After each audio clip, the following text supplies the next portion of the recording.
सीताराम, राधे श्याम। मेरे सभी यूट्यूब भाई बहनों दर्शकों का बहुत बहुत हार्दिक स्वागत है। और मैं अतुल कुमार शुक्ला इस यूट्यूब चैनल के माध्यम से आप सभी का बहुत बहुत आभार व्यक्त करता हूं।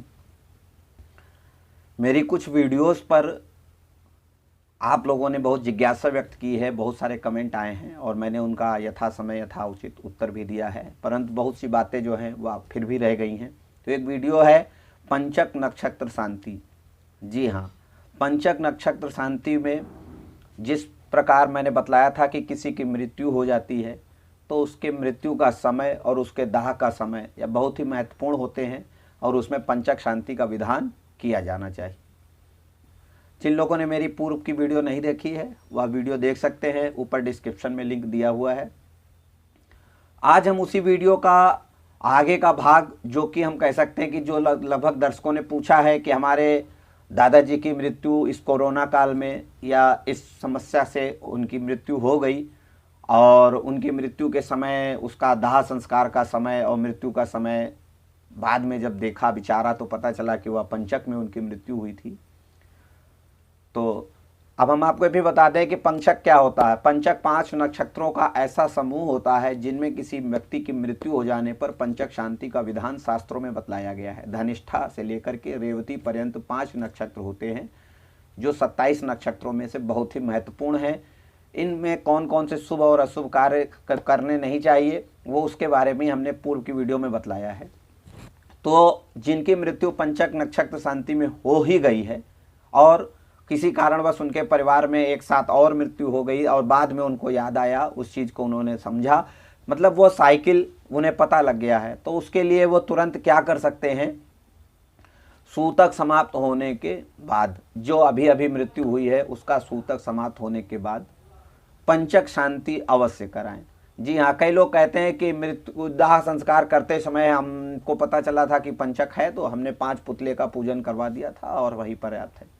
वह पुत्तल दाह है। शास्त्र में पुत्तल दाह का विधान इसलिए किया गया है कि जिनकी मृत्यु पंचक नक्षत्रों में हुई है और उनका दाह संस्कार का समय भी पंचक नक्षत्र ही में के अंतर्गत है, तो उनके लिए पुत्तल दाह का विधान किया गया है। परंतु उनके लिए पंचक शांति का विधान अवश्य करना चाहिए।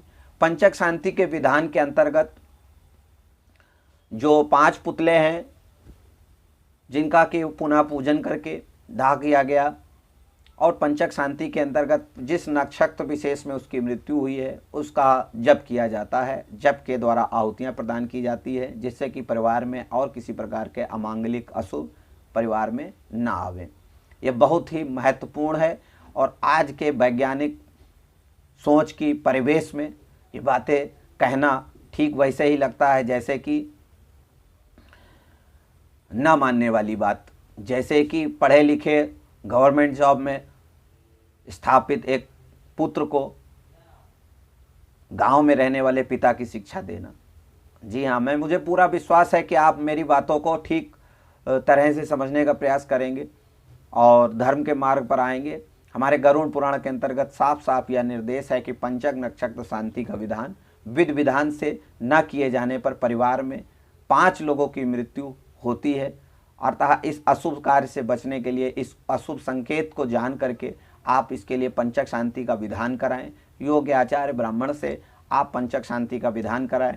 मुझे भी कई लोग प्रश्न करते हैं कि पंडित जी हमारे आचार्य जी का पता नहीं है, आपने बतलाया, मुझे आपकी जानकारी बहुत अच्छी लगी तो मैं यह पंचक शांति का विधान आपसे करवाना चाहता हूँ। तो मैं आपको बता दूँ, पंचक नक्षत्र शांति का विधान मेरे द्वारा अभी तक नहीं किया जाता था, परंतु कुछ आचार्यों के निर्देशन पर अब यह पंचक नक्षत्र शांति का विधान भी प्राप्त हुआ है, जिन्होंने कहा है कि यदि कोई इच्छुक हैं तो संपर्क कर सकते हैं। हमारा पता है लखनऊ राजाजीपुरम। विद्वान आचार्यों के द्वारा उनके निर्देशन में यह कार्य संपन्न किया जाएगा। सह आचार्य सह भूमिका में मैं भी उसमें रहूँगा ताकि यजमान के मन में सहानुभूति हो सके और विधि विधान से उसका कार्य हो सके। तो ये जो पंचक नक्षत्र शांति है इसमें 5 प्रकार के पुतले होते हैं और उन पुतलों का विधिवत पूजन अर्चन किया जाता है। इसके साथ उसमें यमराज का पूजन भी होता है। इसी के साथ उसमें ब्रह्मा विष्णु महेश का पूजन किया जाता है। स्वर्ण शलाका, रजत शलाका, ताम शलाका बना करके उनमें आवाहन होता है। इनके नाम से पिंड दिए जाते हैं और इनका विधिवत पूजन अर्चन करने के बाद घर परिवार में शांति, सुख शांति की कामना की जाती है। यह एक बहुत ही विशिष्ट पूजा है जो विशेष रूप से विशिष्ट स्थान पर होती है। यह नदी के किनारे करना अति उत्तम माना गया है।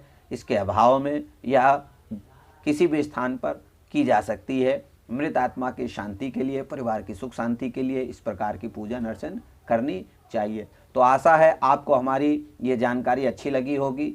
और जो भी आपसे जुड़े प्रश्न हैं कि किसी की मृत्यु हो गई है और हमको पता नहीं चला और बाद में जब पता चला तो क्या हमें उसके लिए कुछ करना चाहिए या नहीं करना चाहिए।